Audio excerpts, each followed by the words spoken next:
हमारा भरोसा नहीं कि हमने आपका आश्रय लिया है, आपने हमें आश्रय दिया है, ये बात आपको समझनी।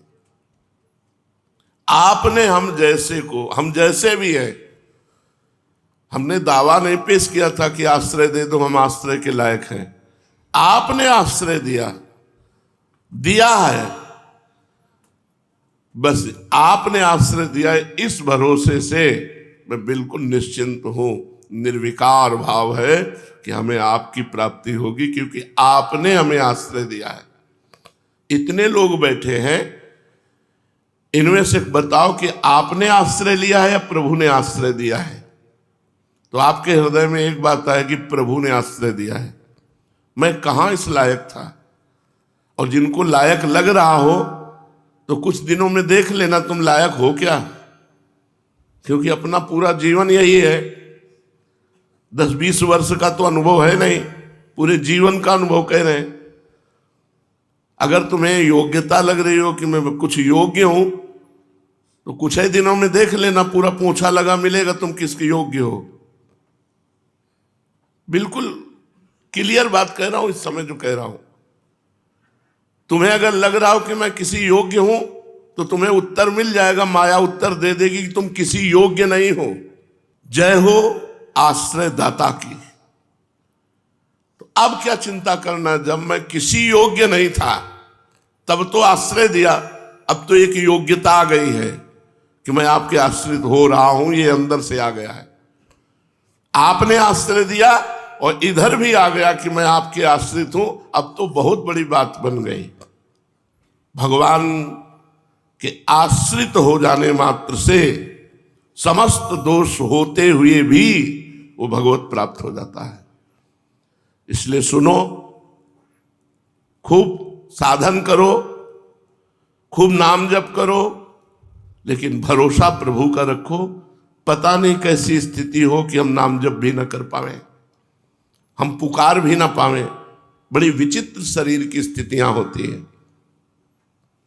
कई कई दिन ऑक्सीजन में लोग पड़े रहते हैं बेहोश। उस समय हम क्या भजन कर पाएंगे? उस समय आश्रय तत्व काम करता है। जिसका आश्रय लिया है, जिसने आश्रय दिया है, वही उस जीव का स्मरण बनता है और वही उसको परम पद की प्राप्ति कराता है। इसलिए सबसे प्रार्थना है, ये विनाशी शरीर है, कब घटना कौन सी घट जाए कुछ पता नहीं। पूर्व अभ्यास भजन का नहीं किया तो क्या भजन हो सकता है? नहीं। पूर्व अभ्यास, शास्त्र श्रवण, कथा वार्ता, तो आप क्या पढ़े पढ़े कथा सुनने का मन करेगा? वही दुख का चिंतन। अब गुदा द्वारा सिल दिया गया, साइड से मल निकल रहा है, कितना भयंकर कष्ट है। आश्रय प्रभु का है नहीं, क्योंकि जीवन भर खान पान, मौज मस्ती, रुपया पैसा, सरकारी नौकरी, सब व्यवस्था रही, तो आश्रय भोगों का रहा, भगवान का आश्रय। धन्य हो आप लोग जिनके हृदय में भगवत आश्रय जागृत हो गया है। आश्रय का मतलब समझ रहे हो? हम किसी साधन पक्ष में नहीं बोल रहे। आश्रय पक्ष अंदर की बात है, जबान से कहने की नहीं कि हमारे माई श्यामाजू को राज। ये अंदर की बात अंदर है कि प्रियाजू परम शीतलम आश्रयामि, मैं आपके चरणों के आश्रित हूं। मेरे बनाए ना बनेगी कोटि कल्प लो, आपके बनाए बनेगी पल पाव में। आप चाहें तो एक गिरे हुए इंसान को महात्मा बना दें, जिसे कोई ये भी नहीं कह सकता कि ये धर्म का भी जानता है क्या, वो धर्म का प्रवचन करने वाला बन सकता है। आप चाहें तो समस्त अवगुणों से युक्त होता हुआ भी वो समस्त सद्गुणों को प्रकाशित करने वाला बन जाए। मसकई करें बिरंची अज ही मसकते ही। ब्रह्मा को मच्छर बना दे, मच्छर को ब्रह्मा बना दे। जो चेतन का जड़ करई, जड़ई करई चैतन्य, अस समर्थ रघुनाथ है, भजय जीवते धन्य। जो चेतन को जड़ कर दे, जड़ को चैतन्य कर दे, ब्रह्मा को मच्छर बना दे, मच्छर को ब्रह्मा बना दे, कर तुम अकर तुम अन्यथा कर तुम सर्व समर्थ, वो प्रभु हैं जिनका हमने आश्रय लिया है। अब आप थोड़ी देर बिल्कुल फ्री होकर विचार कीजिए, क्या आप में सामर्थ्य है कुछ? थोड़ी देर विचार, हमारे विचारों में विचार मिलाते हुए, हम आपको विचार देते जा रहे हैं, उसमें आप मिलाते जाइए। एक रोम टूट के गिर पड़ा, क्या आप दोबारा उसको लगा सकते हैं? तो आपके सामर्थ्य बिल्कुल नहीं है, आप सामर्थ्यहीन हो, केवल अहंकार को राग है तुम्हारे पास। क्या आप अपने शरीर को सुरक्षित रख सकते हो दवाइयों के द्वारा, विविध विज्ञान प्रणालियों के द्वारा? नहीं रख सकते।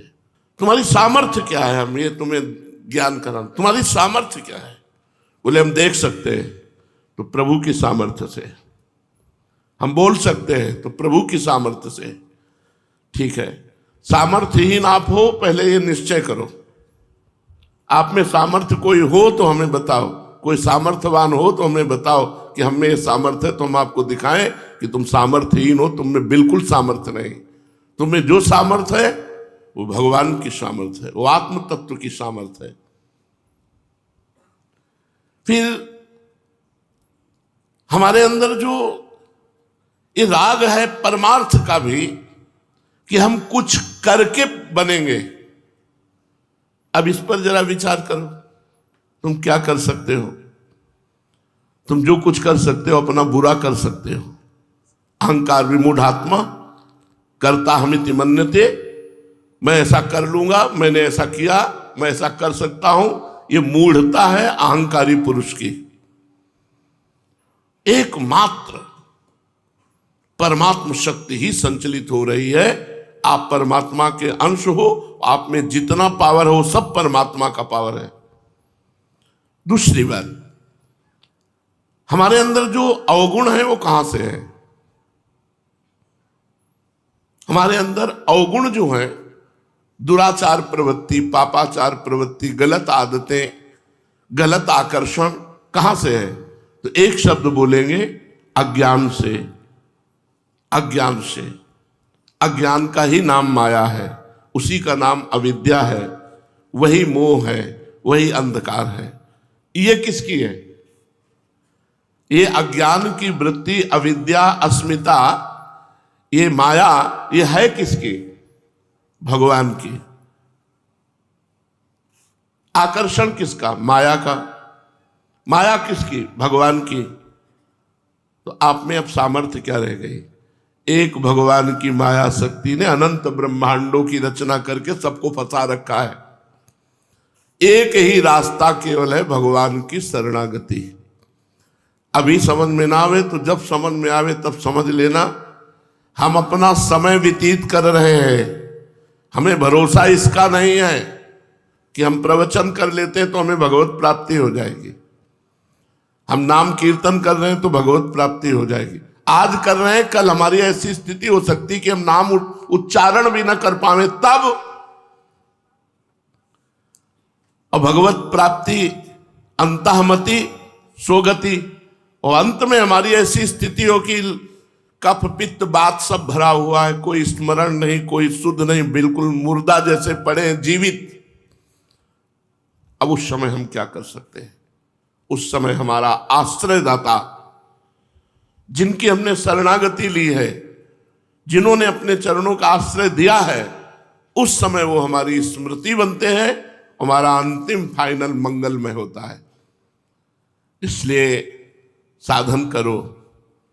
साधन नहीं करोगे तो गंदी बातों में फंस जाओगे। असाधन फंसा देगा।